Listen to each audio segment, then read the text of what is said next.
compañeros y compañeras, bienvenidos y bienvenidas a todos y todas acá a Comunidad Ferroviaria, que es un espacio, un polo productivo, cultural y de servicios que se construye día a día con compañeros y compañeras que vienen desarrollando distintas actividades, que vienen construyendo también de este lugar la posibilidad de que no solamente sea un espacio de trabajo que hemos construido con mucho esfuerzo desde la organización, sino también que sea un espacio educativo, porque hay escuela, cultural, porque hay eventos, porque hay una radio, y también porque organizamos actividades como esta, donde la política es fundamental, porque es importante no solamente poder generar trabajo, poder generar instancias de educación, instancias del disfrute, sino también generar espacios que puedan significar un debate, poder tener una crítica, poder tener un pensamiento, poder tener una producción desde el punto de vista intelectual. Y desde ese lugar comenzamos con la idea de construir este ciclo de charlas en el marco de nuestro espacio del pensamiento nacional, y que teníamos las ganas, las ideas ya hace bastante tiempo, y que bueno, que pudimos concretarla ahora justamente para la inauguración de este ciclo de charlas. Bueno, ahí está Mariano Dubín, que me tendría que estar acompañando acá al lado como espectador, con el que estamos también construyendo con otros compañeros y compañeras, tratando de darle forma a esta idea de construir un espacio que pueda producir, que pueda generar también debate político, no solamente entre cuatro paredes, sino pudiendo vulnerar esas paredes y poder desplegarnos en toda la geografía argentina. Así que bueno, arrancamos esta inauguración con un querido amigo, nos conocemos hace ya mucho tiempo, intentamos construir algunas cosas juntos, bueno, después estuvimos siempre en solidaridad con el compañero. Es un compañero que, más allá de la presentación, por más que la hagamos, todo el mundo lo conoce, sabe el esfuerzo también que le puso, la convicción, el compromiso a sus ideas políticas, y que por eso lo enaltecen, y es un orgullo poder contar con un compañero que en tiempos donde las posiciones son bastante líquidas, tener compañeros con firmeza, con la criticidad necesaria como es Amado Bru, que no se quedó solamente con un cargo en el Estado, con una comodidad de ser él, sino que además también recorre, se brinda, a pesar de las persecuciones, a pesar de toda la violencia que ejerce el enemigo, porque el enemigo sí tiene claro la guerra que tiene que hacer y cómo atacar, y a pesar de todo eso, estar. Entonces también es importante en el marco de la formación política saber que las cosas no terminan solamente en un cargo, en una candidatura, sino que el hacer político es justamente infinito, interminable, y que nos debemos a nuestra patria, nos debemos a nuestro pueblo, y que esa tiene que ser nuestro horizonte, nuestra voluntad y nuestra filosofía de vida. Así que Amado Bru, que fue presidente del ANSES, ¿no? Ministro de Economía de Cristina Fernández de Kirchner, y vicepresidente por 4 años de Cristina Fernández de Kirchner, en uno de los momentos más gloriosos que tuvo Argentina en los últimos 40 años, y que le damos esta bienvenida a este espacio, que caluroso esfuerzo de un compañero, a un referente, y que seguramente va a dar beneficio para plantear. Bueno, y también paso el chivo, está por lanzar un libro, así que esperemos que lo compren todo y que lo podamos compartir. Así que, un aplauso de vuelta. Estamos en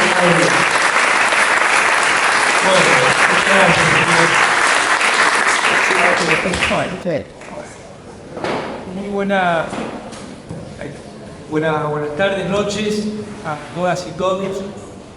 Muy emocionado, muy contento de poder estar compartiendo, que de eso se trata el tiempo, la palabra, la escucha, el espacio, en tiempos donde, como bien caracterizó Ezequiel, el enemigo pretende que no haya voces, que no haya ideas, que no haya confrontación.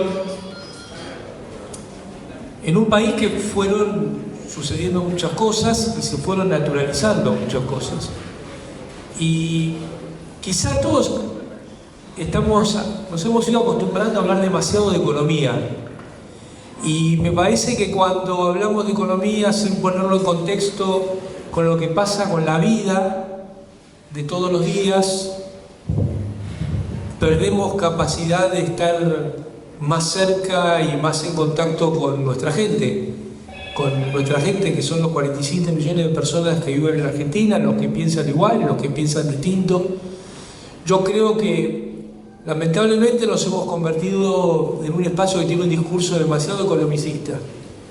Y eso nos lleva a perder de vista, por ejemplo, que a la máxima líder del campo nacional y popular le pegaron 2 tiros en la cabeza, que no salieron, pero se los pegaron. Y nos llevó a naturalizar que hay compañeras y compañeros que no tienen derecho a hablar, salvo en sus causas judiciales. Y así nos hemos ido perdiendo de esa construcción que no es capital humano, como quiere decir. Mira, si hay algo que no tiene nada que ver con lo humano es el capital. Entonces, hablar de capital humano es pretender confundir al pueblo. Nosotras y nosotros tenemos conocimientos, tenemos habilidades, tenemos aprendizaje, tenemos oficios, tenemos profesiones, pero capital no tenemos. Es una ficción que inventan para que nos pensamos que aquellos que tienen capital son iguales a los que no lo tenemos. Hola. ¿Cómo estás? Ah, bueno. Eso es importante para todas y todos nosotros.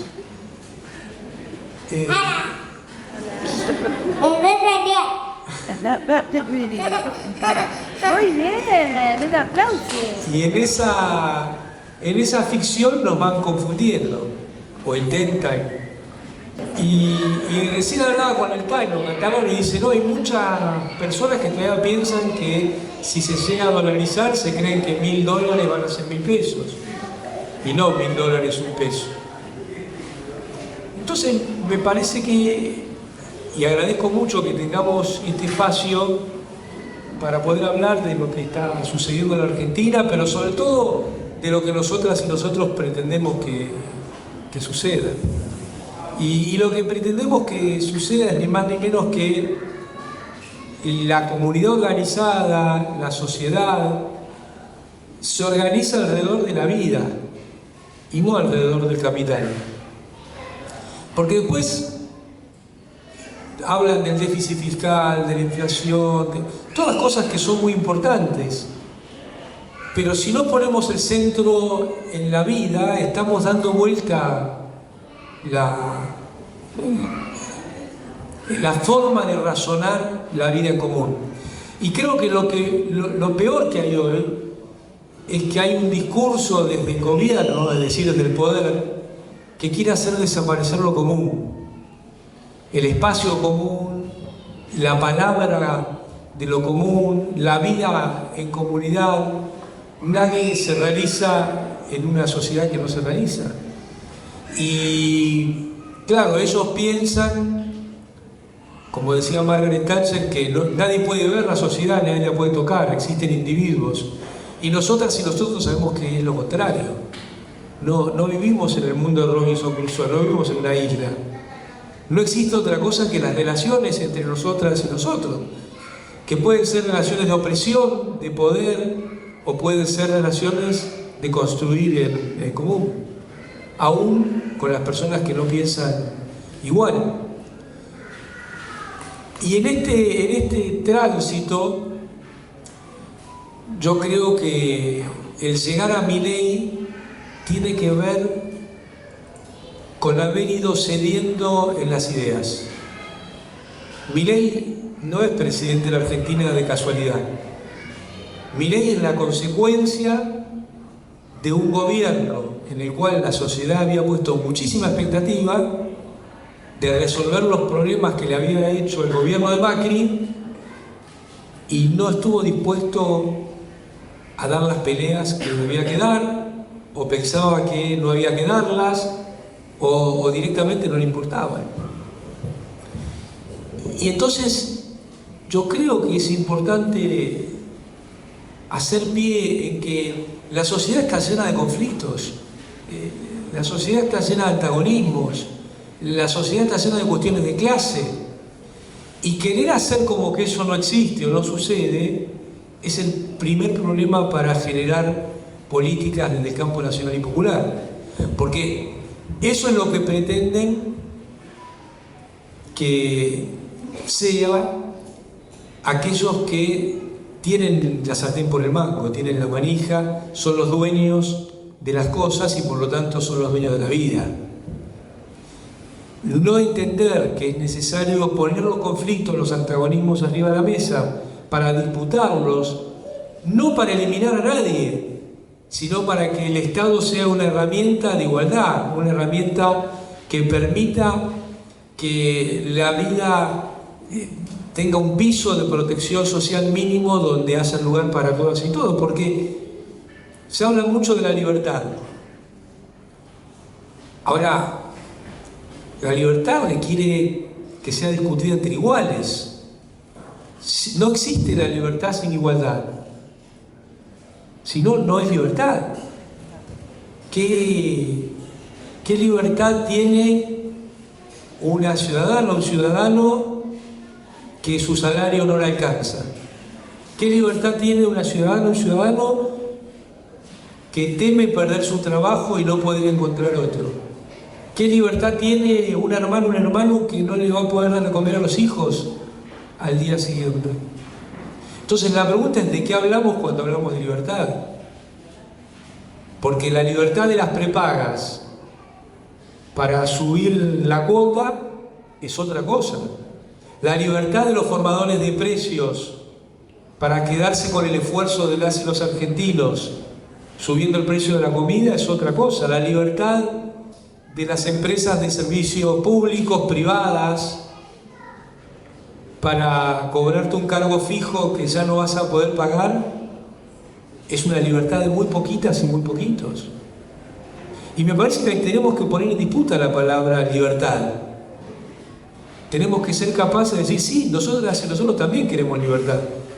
Ahora, esa libertad requiere de la posibilidad de discutir. La libertad pasa por tener un buen salario. La libertad pasa por tener la seguridad de tener un trabajo. La libertad pasa por la posibilidad de saber que si perdés el trabajo va a haber la posibilidad de encontrar rápidamente otro. Si no, no hay libertad. Hay un sistema de opresión donde son libres y toman decisiones los dueños del capital.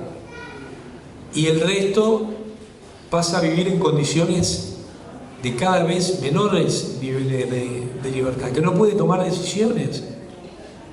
No puede tomar decisiones sobre la educación de sus hijos, ni siquiera de soñar. Y me parece que este es el punto para pensar la economía. Después escuchamos economistas que hablan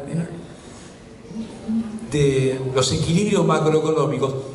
Yo cuando escucho a los economistas hablar de equilibrios macroeconómicos, que los precios relativos están desalineados, si hay un precio en la Argentina que está desalineado es el salario.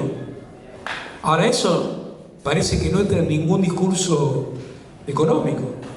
Entonces me parece que la clave es que nos atrevamos a decir las cosas que pensamos distinto y que seamos capaces de resignificar lo que sucedió entre el 2003 y el 2015. con todas las limitaciones, con todo lo que faltó, no se puede hablar de futuro sin hacer pie en la historia. Dice, bueno, no, entonces siempre querés hablar del pasado. No. Ahora, yo no creo que no haya alternativa a este gobierno. Yo no creo que no haya alternativa al gobierno de Alberto Fernández. Yo no creo que no haya alternativa al gobierno de Mauricio Macri. Y ahí empieza el campo nacional y popular a perder la libertad. Cuando pierde la posibilidad de la construcción colectiva, porque la libertad también es un concepto que requiere relaciones entre las personas que viven en una sociedad. No existe la libertad en abstracto, no existe una probeta en el vacío. La libertad es un concepto que hay que desarrollarlo en el marco de la vida de las naciones, de la construcción colectiva o de la opresión, para poder hacerle frente a esa opresión. Y esto requiere pensamiento nacional, que en definitiva es lo que nos convoca hoy. Esto requiere que nos atrevamos a pensar por fuera de lo establecido, de eso que no hay alternativas. Porque lo que van construyendo es que los que hablan en los grandes canales son racionales y nosotros no somos racionales. Bueno, yo no creo que haya racionalidad. No creo que haya una racionalidad en abstracto. Creo que hay intereses y los intereses generan razones. Y que la razón de un empresario es distinta a la razón de un sindicalista, que es distinta a la de alguien que construye espacios sociales, que es distinta a la de un dirigente político que pretende defender lo nacional y popular. No es que estemos hablando entre gente más o menos inteligente. Lo que hay es intereses, y esos intereses generan razones, y hay que poner en disputa los intereses y las razones, porque no existe la racionalidad en abstracto. La racionalidad en abstracto es una construcción que viene del sistema dominante que te dice fulano es racional y vos no sos racional. Terminamos sabiendo que hay peronistas racionales y peronistas no racionales, inclusive, ¿no? O sindicalistas racionales y sindicalistas que no son racionales, o dirigentes sociales que son racionales. Todo lo que le sirva al sistema dominante es racional, y todo lo que confronte o se atreva a discutir, aunque sea un poquito, es irracional. Entonces pasó acá en la universidad en la Facultad de Periodismo, donde le daban o le dieron premios a personas que, eso es irracional, no puede ser. Y yo creo que al revés, que es un acto de valentía, es un acto de pensar libremente, eso es libertad. Me parece que ese es el camino adecuado. Y en este camino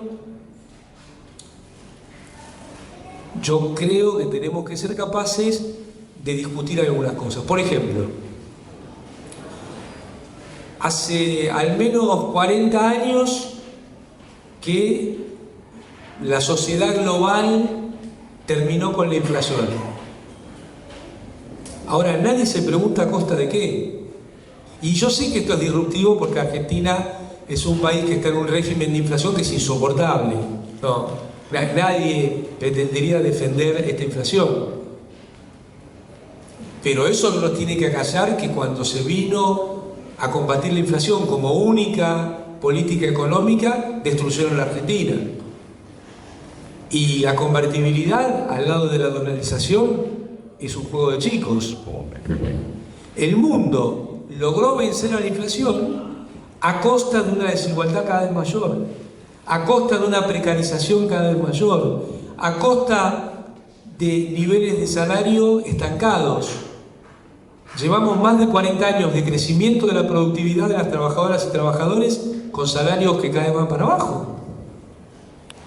Entonces a mí me da la sensación que hay niveles de inflación, me da la sensación, no, está corroborado por los datos de Argentina, que cuando decían no, la inflación que ustedes provocan es insostenible, yo diría primero, la inflación la provocan los formadores de precios, no la provoca el gobierno. La inflación la provocan los monopolios y el capital concentrado, no la provoca el gobierno. Ahora, nosotros funcionamos con niveles de inflación que permitían una mejora de los salarios reales. Entonces yo no diría, como dicen algunos, inclusive el presidente, que dice la inflación es siempre y en todo lugar un fenómeno monetario. No, la inflación es siempre y en todo lugar un fenómeno distributivo, la puja distributiva. Y en esa puja distributiva, quien tiene más poder son los formadores de precios. Entonces los que pierden son los asalariados, salvo que haya un gobierno que esté dispuesto a dar esa confrontación. Entonces, si entendemos que la inflación es un fenómeno distributivo, tenemos que también entender que a veces puede tener un formato fiscal, de presupuesto, de superávit o déficit, a veces puede aparecer con un formato monetario, a veces puede aparecer en la cuestión cambiaria, pero esos son los síntomas. El problema es si las trabajadoras o trabajadores pierden o ganan. El problema es si hay un grupo muy pequeño de la población que se apropia del esfuerzo de todas y todos. El problema es que seamos capaces de pensar si no seguimos viviendo en un sistema colonial donde hay intereses de las clases dominantes de Argentina más alineados con los intereses de las potencias industriales que con las necesidades que tiene nuestra propia población. Y entonces, ¿cuál es el rol del gobierno en esas circunstancias? Y esto no requiere gritar, enojarse, aunque a veces viene bien, sino simplemente discutir y razonar. Porque nosotros nunca dejamos de escuchar a nadie. Nunca. En la Argentina del 2015, ningún sector de la vida económico-social no estaba sensiblemente mejor que en el año 2003. O sea, cuando Cristina dijo hasta luego el 9 de diciembre de 2015, todos los sectores estaban mejor que el día que asumió Néstor Kirchner el 25 de mayo de 2003. Y eso no fue ni por los precios altos de los commodities, ni porque el gobierno no trabajó. No, eso sucedió porque había políticas deliberadas tendientes a mejorar los niveles de igualdad, que a veces podían ser en términos monetarios. La asignación universal por hijo, poner en marcha nuevamente la discusión salarial en términos de las paritarias. Otras veces eran en términos no monetarios, los subsidios a los servicios públicos para que fuera accesible a toda la población y también a la industria y al comercio acceder a los servicios públicos. O cobrar retenciones al complejo agroexportador para generar mayores niveles de distribución. Bueno, resulta que de golpe de esas cosas no se puede hablar más. Ahora, eso es lo que simboliza para mí Cristina Fernández de Kirchner. Ser capaz de dar la puja distributiva en cada una de sus medidas y llevar adelante medidas que, si bien les sirven al conjunto, permiten que los sectores que menos posibilidades tienen avancen más rápido. Y también eso encontró límites. Encontró límites porque algunos de esos límites fueron materiales.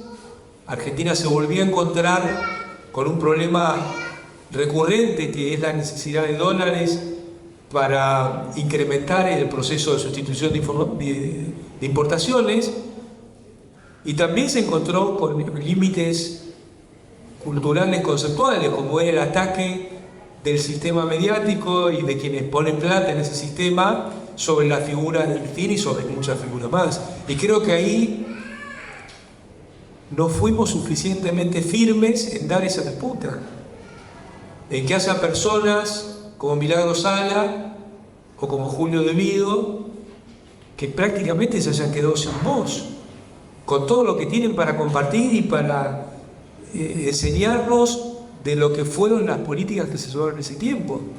Y por ese camino donde no se defendió y cuidó adecuadamente, terminó Cristina quedando en una soledad demasiado atronadora. Yo creo que la repercusión y la reacción en términos de discurso público que tuvo el atentado no guarda ninguna relación con lo que sucedió. Ninguna relación. Naturalizamos no tener voz. Naturalizamos ser perseguidas y perseguidos. Naturalizamos la estigmatización. Y eso le quita potencia al espacio. Y me parece que tiene que ver con esta convocatoria que tanto agradezco que podamos participar hoy. Tiene que ver con que permean las ideas que son ajenas al diario nacional, que son ajenas a lo popular. ¿Por qué no podemos plantear y ser escuchados con seriedad la necesidad de que las empresas de servicios públicos sean estatales? Si este sistema no funciona, cada vez las tarifas de los servicios públicos se comen más parte del salario de los incluidos. Imaginemos lo que está sucediendo en la vida de aquellos que no están incluidos, aquellas que no están incluidos y de sus familias. Y no es un fenómeno argentino, Recordemos la lucha de los chalecos amarillos en Francia, por ejemplo. Es un fenómeno global. Yo creo que esta etapa puede ser caracterizada como la dictadura del capital, donde el sujeto que protege el sistema de administración de leyes y el sistema de organización global pone en el centro de la protección jurídica el capital y expulsa de la protección jurídica a las personas. Y lo vamos naturalizando como si la economía fuera una cosa que sucede, que nadie la hace. Uy, hay inflación. Uy, hay precarización. Y encima tenemos que ver que la explicación en el discurso público sea que los derechos de las trabajadoras y trabajadores son los culpables de los males de la sociedad. Si eso fuera cierto, viviríamos en un mundo donde trabajadoras y trabajadores están explotando a los dueños de las empresas. Y no parece ser lo que está sucediendo. Con estas leyes laborales, que hay que discutir y que merecen un debate, pero con estas leyes laborales, la República Argentina, con el gobierno de Néstor Cristina, creó 6 millones de puestos de trabajo. Y no hizo falta ni flexibilizar, ni precarizar. Al contrario, aparecían nuevos derechos, se reconocían nuevos derechos que son del pueblo, pero tenían un reconocimiento formal en leyes, en decretos, que se ponían en práctica. Entonces yo no creo que el problema de la Argentina sea los derechos de trabajadoras y trabajadores. Por el contrario, a mí me parece que llegó el momento de luchar por una jornada de 4 horas por el mismo salario. A mí me parece que necesitamos una modificación de las leyes laborales con un sentido profundamente feminista, porque la disputa por la distribución del ingreso tiene el movimiento feminista en el centro. Es la mitad de la humanidad, que el sistema en el cual vivimos le asignó tareas sin remuneración o precarias o de bajos salarios. Esto no salió de un árbol de la naturaleza. Ese es un sistema de toma de decisiones que decidió asignar a las mujeres esa situación. Y las mujeres decidieron romper con esto y mostrarnos los caminos que hay que llevar adelante para que haya mayor igualdad. Y ahí está involucrada la mitad de la especie humana. Por eso es, yo creo, el movimiento con más potencia del siglo XXI. Ahora, el sistema dominante quiere hacer la caricatura y la reducción del feminismo a cuestiones que son de una supuesta clase media acomodada.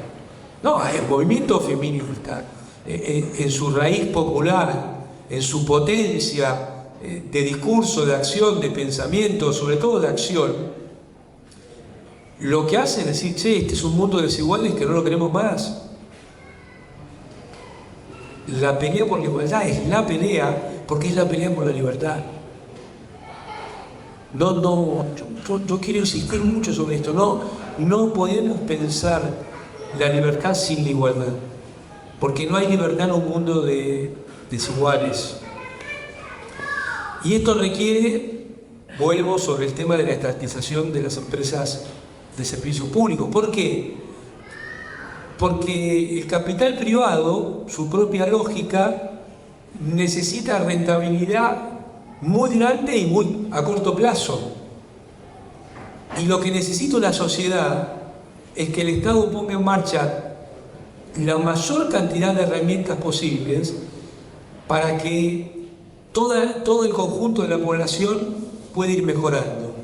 Y esto requiere, en particular con los servicios públicos, que sean un vector de crecimiento y de inclusión social, no de rentabilidad. Entonces, yo no digo que estemos en el momento de discutir si está bien o mal lo que pretende el capital privado. Es lo que pretende y punto.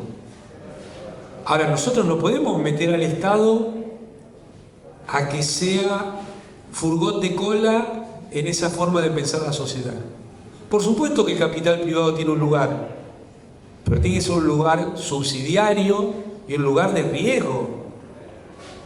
No puede tener rentabilidad asegurada con monopolios. Entonces, seguramente, también en el sistema de energía o de servicios públicos, tiene mucho para hacer bajo la dirección del Estado.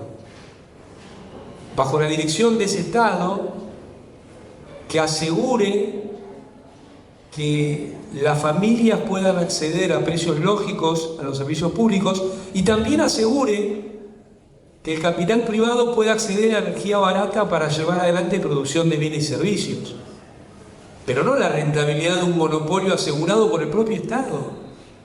Porque cuando hablan de regulación, de desregulación, lo que pretenden es una regulación a favor del capital. Y los padres del liberalismo veían en el riesgo empresario la fuente que explicaba por qué es tolerable que haya rentabilidad. Entonces no podemos dar vuelta a esa lógica y decir, no, tiene que haber rentabilidad con certeza. Porque entonces es el Estado el que le está asegurando esa certeza. Estamos dando vuelta hasta la lógica del propio liberalismo. Y me parece que demasiado impregna gran parte del sistema universitario estas ideas en las personas que toman decisiones. Y me parece que lamentablemente el caso de Martín Guzmán es una figura que hay que recordar en el campo de la acción popular por el daño que ha hecho. Porque pensaba con una cabeza de un país que coloniza, de un país dominante, y pretendía aplicar esas políticas en un país que está luchando por su emancipación, en el mejor de los casos. Y lamentablemente puesto en una persona es un ejemplo del drama argentino, de eso que Jauretche también expresaba en sus textos, ¿no? De pretender ir a comprar al almacén con el manual del almacenero. Me parece que ahí hay una de las claves de la importancia del pensamiento nacional y de retomar esta línea de acción. Lo mismo, ¿cuál es el lugar de Argentina en el mundo? Argentina nunca pierde su lugar en el mundo. Dice, bueno, ahora Argentina volvió al mundo. No, con Néstor Cristina también Argentina estaba en el mundo y tenía una voz muy escuchada. Hoy también tiene una voz escuchada, más escuchada que en tiempos de Macri tal vez.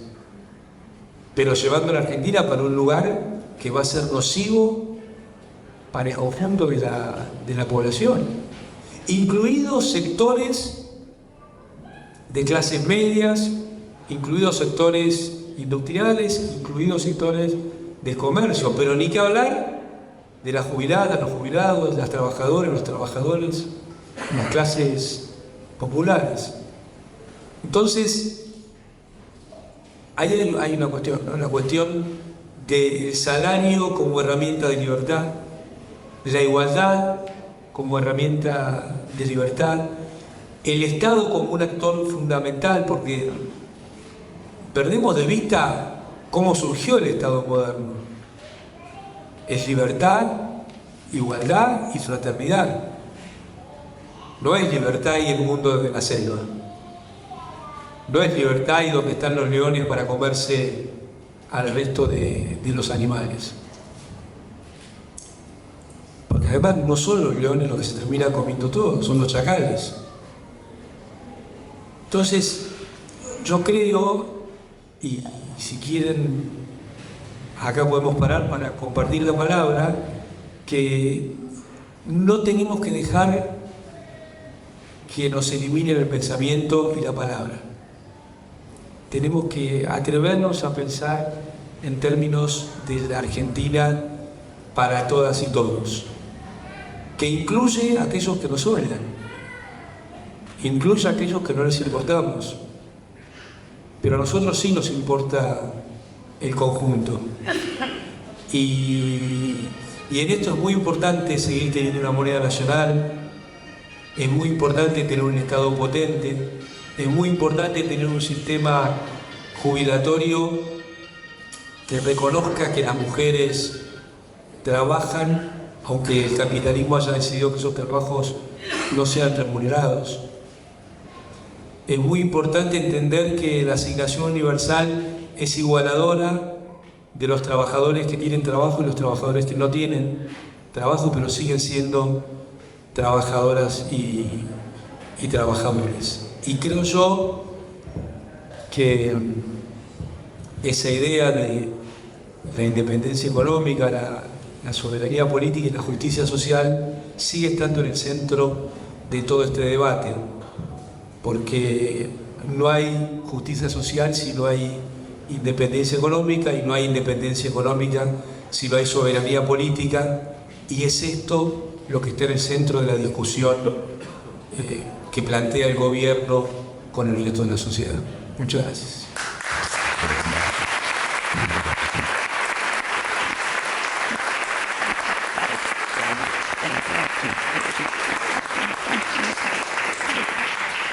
Bueno, toda vuelta para hacer esta audio.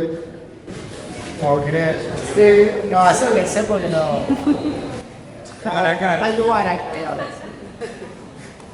Bueno, no, era primero felicitar también, felicitamos nosotros, porque es fácil, me parece, fácil, lícito, está bien hacer estas cosas en tiempos electorales, donde todos queremos construir, queremos mostrar y demás. Hoy, al contramano de eso, lo que estamos planteando, y me parece también lo que están planteando Amado y otros grandes compañeros, es justamente encarar los debates que se necesitan, pero antes de la urgencia electoral, en el momento en el que tenemos que discutir para empezar a definir hacia dónde vamos a ir como movimiento popular. Y en ese sentido yo quería, hay una frase que a mí me había gustado mucho en alguna charla con vos, que tenía que ver con que los economistas liberales trabajan como una pseudociencia, y con eso en realidad ellos nos ocultan que la verdadera discusión es quién produce qué y para quién, o para qué. Bueno, entonces quería retomar eso, como para si lo podías profundizar un poco, y también pensar en ese sentido qué lugar tenemos, y agarrando lo último que decías, en un momento en el que lo que es una catástrofe política, nuestro gobierno nacional está dinamitando todas las bases de lo común, pero también dinamitando las bases de lo nacional, o pretende hacer eso. Yo creo que eso igual es un proyecto político inviable, porque acá estamos, pero en un momento en el que el mundo en realidad está retomando la idea justamente de la producción y el trabajo como eje, y está retomando lo nacional como el eje también que articula eso en la discusión tanto de la geopolítica y de la economía en términos globales. Así que bueno, esas dos cositas como para ver si se puede ir. Casi nada. No, esto de... Yo creo que una pregunta que no tenemos que sacar de nuestra cabeza es ¿para quién? Ni en política ni en economía. Cuando te dicen, esto es bueno, ¿para quién? Porque... Tomemos el ejemplo de nuestras compañeras y compañeros sindicalistas. ¿No les llama la atención que son todas malas y todos malos? No hay un empresario humano en la Argentina que aparezca en los medios y que no, este es el culpable de que vos pagues la comida cara. Pero sí todo el tiempo aparecen las caras de compañeros y compañeros sindicalistas, son todos malísimos. Y muchas veces el propio espacio estigmatizan o se prende. Yo, no, fulano es malo, ¿para quién? ¿Para quién es malo? El control de precios es malo, ¿para quién?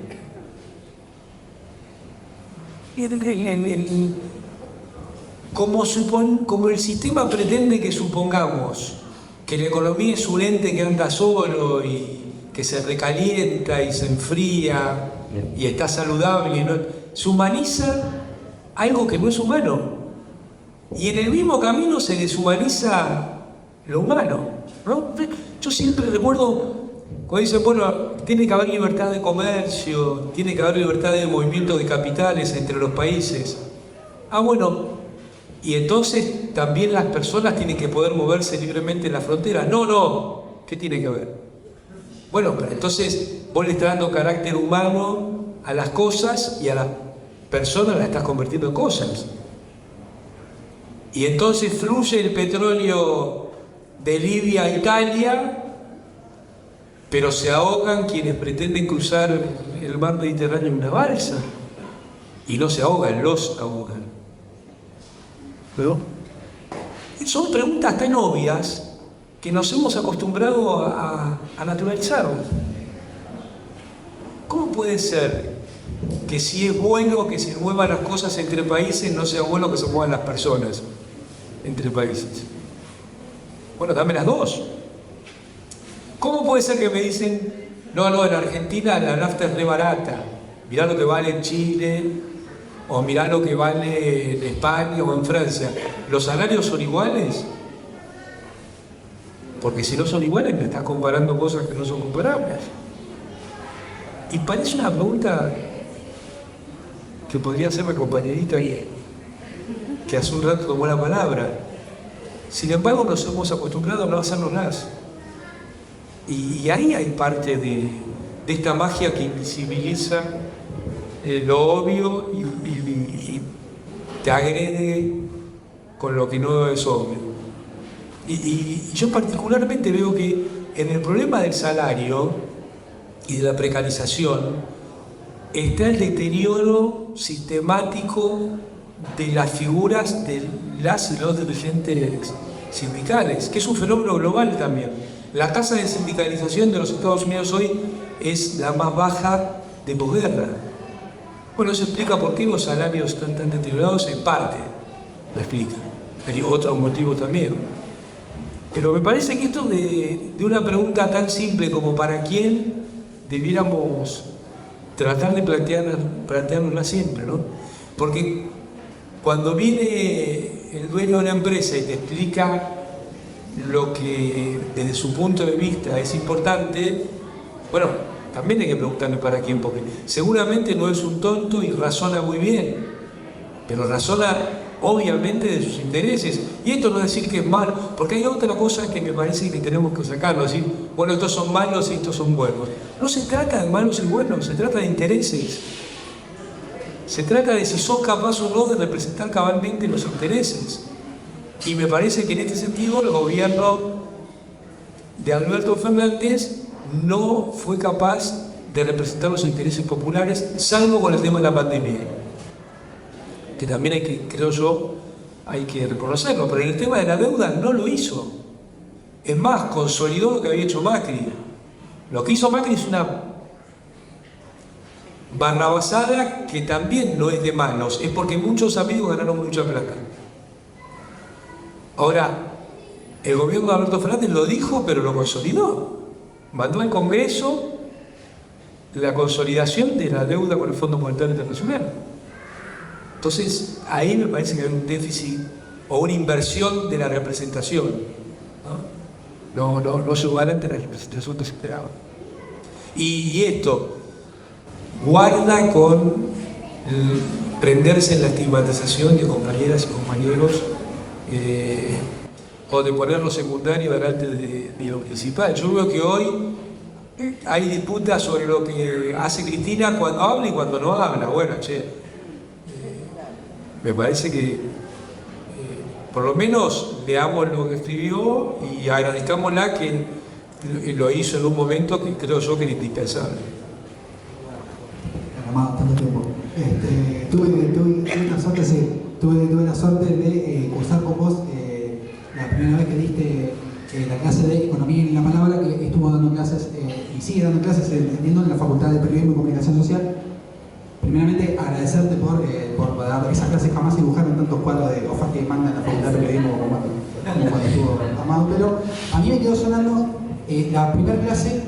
Diste una de las definiciones de lo que vos entiendo que hoy definiste como la dictadura del capital, y uno de los principales tesis o axiomas de esta dictadura de entre 20 y 40 años, que se ponen a buscar en el celular en las aplicaciones a ver cómo le fueron a las acciones de tal cosa y tal otra, y que eso entiendo que, amén que es un paso más en la deshumanización, y que ni hablar de que es un problema en términos económicos, no solo porque no se fomenta y no se genera el trabajo, o tenemos hoy pibes de 20, 30 años que creen que comprar acciones de Mercado Libre es tener un trabajo, o mover plata de un punto A a un punto B es un trabajo. Entonces me gustaría que en primer lado desarrolles un poco esa tesis, y que 2 años después hoy que traten de profundizar un poco más.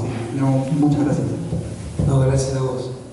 Y aprovecho para agradecer a la Facultad de Periodismo haberme dado el lugar a también tener una voz desde ahí y participar en la construcción de conocimiento con alumnas y alumnos desde otra visión. Nosotros creo yo que estamos bombardeados por la idea de que se acabó el mundo del trabajo. No va a haber más trabajo. Creo que la idea en sí es nociva, porque lo que cambia son las modalidades de trabajo. Cuando había esclavitud, seguramente muchas personas pensaron que eso nunca iba a poder cambiarse. Y hubo mucha lucha y mucha sangre y mucho esfuerzo para terminar con esa situación, donde también reinaba el liberalismo, pero había esclavas y esclavos. Después vino la lucha por la jornada de 8 horas. Y hoy, yo creo que no es que no hay más trabajo, lo que hay es otra composición de capital. La cantidad de capital acumulado respecto a la población es muy distinta a la que había hace 30 o 100 años. Y entonces esto requiere nuevas normativas, porque la normativa es lo que hace la sociedad, no nace de la naturaleza o de Dios la jornada de 8 horas, nace de la lucha. Y hoy necesitamos distinta normativa para una sociedad distinta, una sociedad donde no hay duda de que hay cosas que llevan cambios de una velocidad que la humanidad no conoció. La incorporación de capital y tecnología en el mundo de las comunicaciones, de la informática, del cálculo, bueno, requiere leyes distintas, en particular en el sistema financiero, porque yo digo, hay mucho debate sobre la legislación laboral y nadie debate sobre la legislación financiera. Si las leyes son más viejas que las leyes laborales. Sin embargo, es un tema que está invisibilizado, ¿no? Entonces, me parece que el pensamiento nacional tiene que por lo menos visibilizar y disputar estas cosas que el sistema dominante esconde. Porque la pandemia demostró que es muy difícil para el capitalismo realizar la ganancia sin el trabajo, por más capital acumulado que haya. Y además, el capital requiere de lo que ellos llaman consumidores. Entonces, la rueda de funcionamiento de la economía tiene la necesidad del trabajo y tendrá sus límites en la dictadura del capital, que pretende más precariedad y menos salarios, y del otro lado las luchas populares, que pretenden menos precariedad y más salarios. Pero no es una cuestión que está terminada, no hay más trabajo. Es un territorio, creo yo, y creemos todos los que estamos acá y estamos dispuestos a poner mucho en eso, es un territorio en disputa, en lucha. Me parece que ahí hay una de las claves de la discusión política de los tiempos que vienen. Bueno, ¿cuál es la relación de capital y trabajo en esta situación? ¿Cuál es el rol del Estado? ¿Cuál es el rol del movimiento cooperativo? ¿Por qué no hay un banco central para cooperativas? ¿Por qué? Si hemos aceptado que haya empresas no bancarias que administran ahorro público, como el caso de Mercado Libre, que está por afuera de las regulaciones del Banco Central. También es necesario poner en marcha mecanismos que permitan que el sistema cooperativo tenga otra envergadura y no sea visto como algo marginal en el funcionamiento de la economía, de tareas de bajo valor agregado. ¿Por qué? Miremos el sistema financiero. Hay un banco cooperativo que disputa de igual a igual con los bancos privados, y en muchas cosas yo diría que es mejor. Lo mismo creo que puede pasar en todas las actividades, en la producción de alimentos, en la producción de ropa. Bueno, ustedes acá tienen un montón de actividades. ¿Por qué el Estado no se da la tarea de generar mecanismos e instrumentos financieros que permitan que el sistema cooperativo pueda tener más valor agregado? Creo que es uno de los desarrollos necesarios de los tiempos que vienen. ¿Por qué no modificamos el sistema financiero para que asigne mejor el crédito en términos territoriales? ¿Por qué no le damos más lugar a la producción local en cuestiones que van desde los fideos a la leche? En Argentina hay mucha concentración en actividades que no tienen razón de ser. Y la falta de un sistema financiero que acompañe emprendimientos locales cercena esa posibilidad. Se dice que un litro de leche recorre en promedio más de 1000 kilómetros. ¿Por qué no puede haber producción de leche local?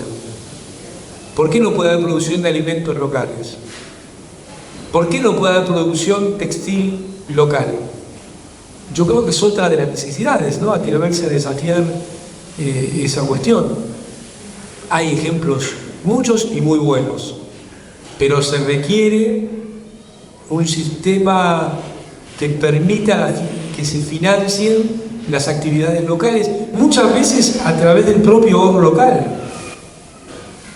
No hace falta muchas veces acudir a otra fuente de financiamiento, pero sí salir de un sistema en el cual se captan recursos en todo el país y se prestan en la Ciudad de Buenos Aires, y se prestan solamente al sistema financiero o al gobierno nacional, porque eso le queda muy cómodo, lo que fue lo de la NELIC, a los bancos, y en vez de asignar bien el crédito, lo asignan mal y caro. Nosotros hicimos la experiencia en este sentido en el año 2010-2011 con los créditos del Bicentenario, no hubo ni un problema. Hay que tener la voluntad política de llevarlo adelante. Bueno, Cristina lo hizo y lo llevamos adelante. Creo que hay que retomar todas estas ideas y tradiciones y darle mucha mayor envergadura para los tiempos que vienen. Bueno, en suma la lista de exalumnos de Mano Facultad de Periodismo. No, yo quería preguntar un tema que lo mencionaste hoy, que dijiste que era, no sé si por el bebé de pecho de la convertibilidad, la dolarización. Para entender un poco sobre la viabilidad que eso pueda llegar a tener en Argentina, digo, qué posibilidades hay institucionales en términos de qué rol puede adoptar el Congreso, la Corte Suprema y demás en esa política. ¿Y qué margen de acción o qué posibilidades de acción crees que tenemos los movimientos populares en esa disputa sin quedarnos sentados viendo cómo dolarizan en el país? Gracias. La pregunta es muy concreta, pero me parece que la podemos poner en un marco más grande, y no la voy a eludir, pero previo a eso, que es ¿quién dice que es posible y que no? La famosa idea de Gramsci de la delimitación del campo de lo posible. Lo primero que hace un proyecto político hegemónico es decir qué es posible y qué no. Y el capitalismo financiero es un proyecto político hegemónico. Es mucho más que un sistema de funcionamiento de la producción de bienes y servicios. Y una de las claves del fracaso del último gobierno es aceptar la delimitación del campo de lo posible que le hacen desde el poder económico. Eso no se puede, aquello no se puede, lo de más allá no se puede, y entonces termina no pudiéndose nada. Yo creo que la necesidad del campo nacional y popular en gestión es permanentemente modificar el campo de lo posible, expandir el campo de lo posible. Ahora, lo mismo le cabe al campo antipopular. Entonces, la pregunta si es posible o no, y yo te diría que sí es posible, porque ellos son los que determinan el campo de lo posible. Entonces, nos vemos en una situación muy compleja en lo político, donde hemos perdido la iniciativa, hemos perdido la voz, hemos perdido la propuesta, hemos perdido 4 años y por lo tanto hemos perdido el favor popular,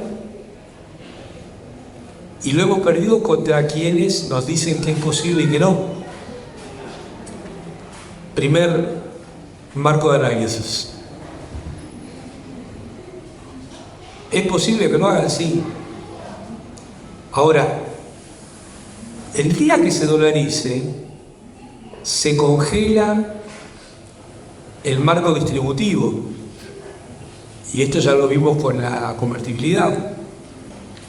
Un día que te ponen el cepo monetario, porque ese es el verdadero cepo, se acaba la disputa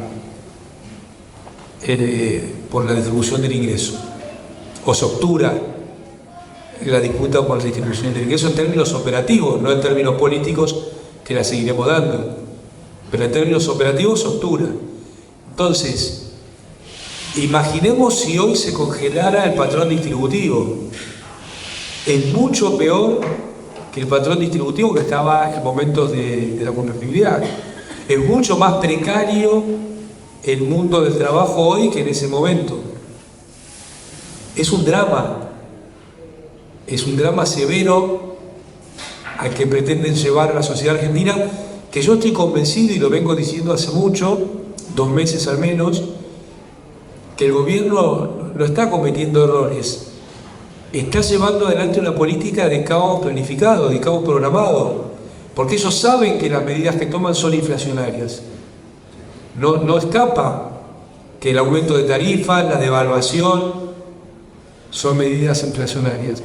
Que, por ejemplo, Milei puede decir todo lo que quiera, que la liberación de precios va a hacer bajar los precios, pero la respuesta de la realidad se la da lo que pasó en el mercado de las prepagas. No solo no bajaron, sino que todas aumentaron igual. Entonces, suponer que es competitivo un mercado que es oligopólico es un error conceptual severo. Y yo creo que el caos programado y planificado tiene 2 ejes. Un eje económico, que es la inflación, pero también tiene un eje de sentido o de desquicio, que es enloquecer la toma de decisiones en términos de el ciudadano como consumidor, que no es consumidor, es el ciudadano como consumidor, o el pequeño y mediano empresario tomando decisiones de precios. Y entonces ese desquicio supone que en algún momento la sociedad va a pedir un águila monetaria del tamaño de la dolarización. Ahora, en ese momento se va a congelar un patrón distributivo que desde el punto de vista de la vida no es sostenible. No es sostenible. Que va a llevar a niveles de miseria y precarización que no es que no lo vemos, no lo imaginamos. Era inimaginable el 2001 en el 89. Y eso que era un año feo el 89. Miren a dónde nos llevaron a un no país. Bueno, esa es la situación que se pone en marcha. ¿Qué tenemos que hacer? Dar el debate, dar la lucha, organizarnos, no dejar de hablar en cada lugar que podamos, en encuentros como este, en los medios de comunicación, en la cola del almacén, de la panadería, en cada lugar que podamos, porque yo creo que demasiado rápido ya ha hecho demasiado daño al salario de este gobierno. Miren, desde que se fue Cristina hasta que asumió Milei, los salarios y las jubilaciones perdieron no menos del 30% en términos de poder de compra. Bueno, en estos 2 meses perdieron más de un 20% adicional. Ellos podrán decir que es culpa de Massa y culpa de Alberto, pero la devaluación no es culpa de Massa y de Alberto. No es que no se podía hacer otras cosas. Se recontra podían hacer otras cosas. Ellos decidieron este camino. Y me parece que se están dando las condiciones materiales para que haya más escucha a lo que nosotros queremos decir. El fenómeno de lo que sucedió con Lali Espósito, que no sucedió, lo hizo Milei, y lo hizo Lali, que fue muy valiente y muy transparente y muy valioso. Lo que ella hizo porque puso arriba de la mesa el drama de lo que sucede en Argentina, ¿no? Un país donde ya nadie puede ni siquiera opinar. Y lo que hace Milei con el capítulo Lali Espósito es pretender disciplinar no a Lali, o sí a Lali, pero además al resto. Entonces es re valioso y re valiente, me parece una actitud política extraordinaria la que lleva adelante, y además de una humanidad y de una libertad, ahí está, volvemos al tema de la libertad, extraordinario, súper valioso. Por eso creo que también es muy importante ponerlo muy arriba, ¿no? Pero no en términos solamente de la disputa política, en términos del valor humano que tiene esa expresión, del valor de la libertad que tiene esa palabra. Nos enseña mucho y muy fuerte. A mí me interesaba, más allá de no ser demasiado técnico o complejo, tratar de entender cómo puede jugar el contexto internacional y las disputas globales que está habiendo entre BRICS, Occidente, G7. Tratar de ver cómo puede repercutir esa disputa hacia el interior de la Argentina y en el contexto regional, obviamente. Gracias. Muchas gracias. Es clave la pregunta y también tenemos que construir una respuesta. Y primero el agradecido soy yo porque poder andar con compañeras y compañeros es la clave de cualquiera de nosotras y nosotros, así que yo agradezco muchísimo. Sé que este lugar. El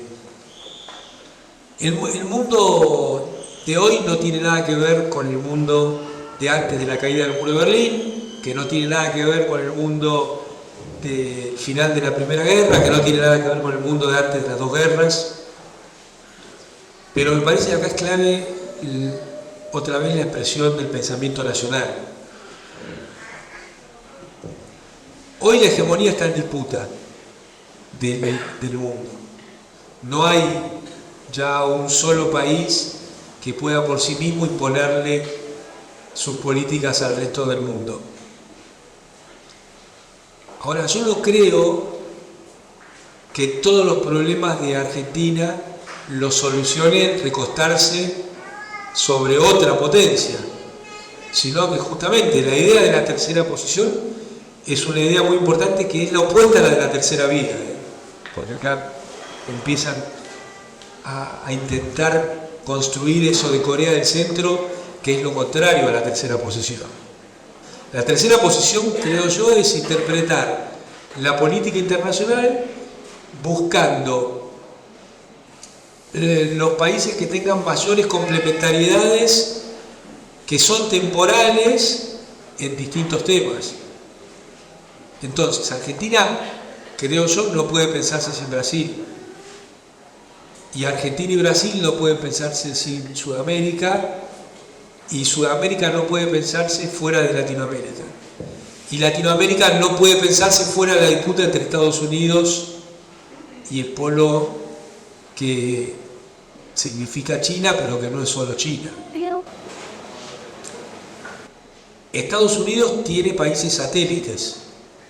La Unión Europea es un satélite de los Estados Unidos. Y entonces, en algún sentido, fuertemente ha perdido su política exterior. Y esto es parte, me parece a mí, de la necesidad de interpretar los conflictos que se viven hoy. Que uno podría decir que la Tercera Guerra Mundial está en desarrollo. Está en desarrollo en forma fragmentaria, pero fragmentos que se empiezan a acercar cada vez más en términos territoriales y geográficos, ¿no? Porque parte de lo que pretendió hacer creer cuando se derribó el muro de Berlín no es solo que era el fin de la historia, sino también que era el fin de la geografía. Y que entonces había políticas que podían aplicarse en cualquier país del mundo al mismo tiempo, como si no tuvieran cuestiones idiosincráticas, geográficas, demográficas, de dotación de bienes naturales comunes, y eso es imposible. Entonces el molde que generó Estados Unidos a través del Fondo Monetario, del Banco Mundial y de su política fracasaron y generaron más problemas de los que supuestamente venían a resolver. Y eso sucedió en Argentina, en Nigeria, en Indonesia, en cualquier lado.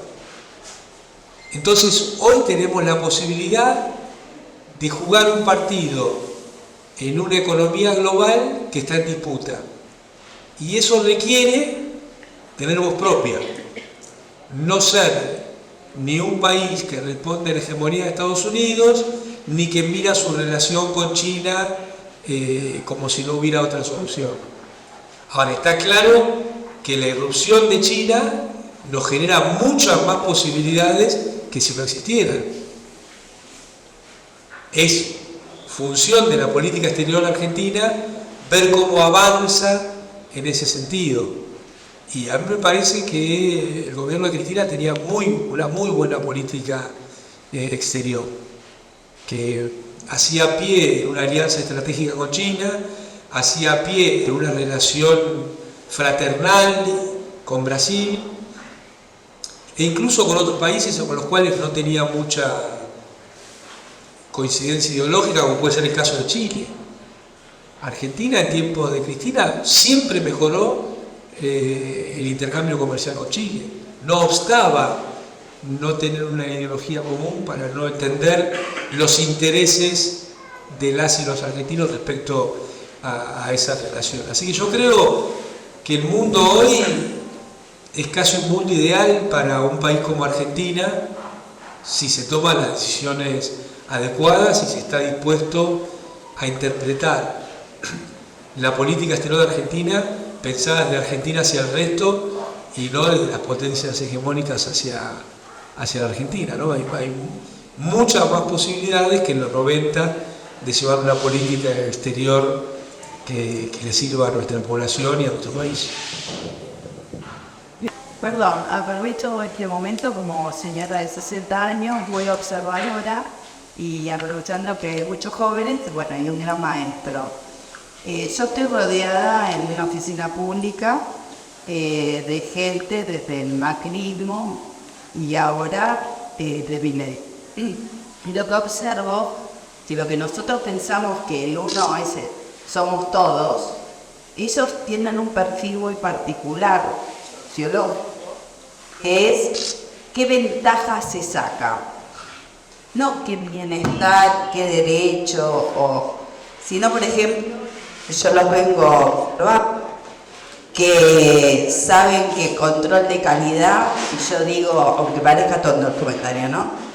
Que a una tal marca de empanadas, digo que tiene 11 tapas, me va a mandar una caja para todo el mes de empanadas, por el control de calidad.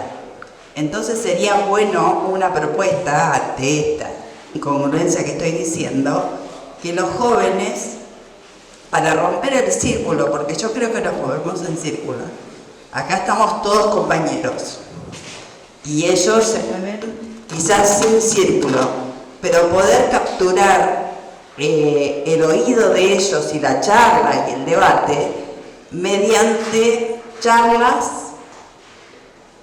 sin carteles políticos,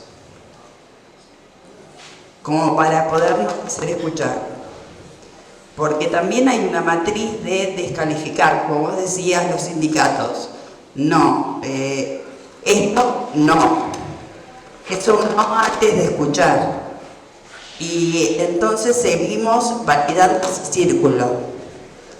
¿Cómo podríamos hacer, siendo ustedes los jóvenes, de poder hablar sin banderas políticas, pero sí con nuestra idea?